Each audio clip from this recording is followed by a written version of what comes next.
Nagpanindugan si Santa Barbara ex-officio SB member Larry Diatras nga wala inisang may ginlapas nga health protocol. Suno kay Diatras, Agosto 8 sa naka-close contact ini sa barangay Kagawad nga nagpositibo sa COVID-19 kag Agosto 18 sa nagtambong ini sa sesyon. Dugang pa ni Diatras, nagsugod siya sa pag-home quarantine sang Agosto 8 kag gintagaan ini sang verbal consent sang contact tracer nga pwede na siya makagwa bangod wala inisang may ginpakita nga anuman nga sintomas kag fully vaccinated man ang opisyal. Samtang ginpahayag naman sa Municipal Administrator Attorney Leo Soperio nga padayon naman ang diskusyon sa Santa Barbara LGU kung maghahatag sila sang sanction kay Diatras. Sa piyak nga bahin ginkumpirmar man ni Diatras nga nakapadala na inisang sabat angot sa suspension letter sang Office of the Ombudsman batok sa iya. Naibalawan nga ang nasambit nga suspension letter ang may kang tanan sa reklamo kay Diatras ang tuig 2019 kung sa diin ginaligar gindakop sini kag gindetain ang isa ka minor de edad sa iya nga barangay. Ginpasalig man sini nga nakahanda siya nga tubangon ang anuman nga desisyon nga idagdag sang ombudsman sa iya.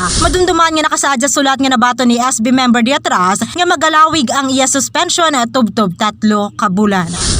Nabato na in fact nasabato doon ganito.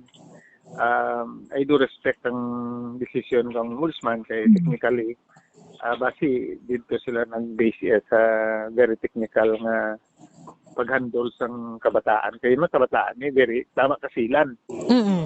Balita gikan diri sa probinsya sang Iloilo, ini sa kabanderang Victoria kasala kabandera sa motor ni serbisyo publiko kag Kalingawan sa Iloilo. Radyo Bandera.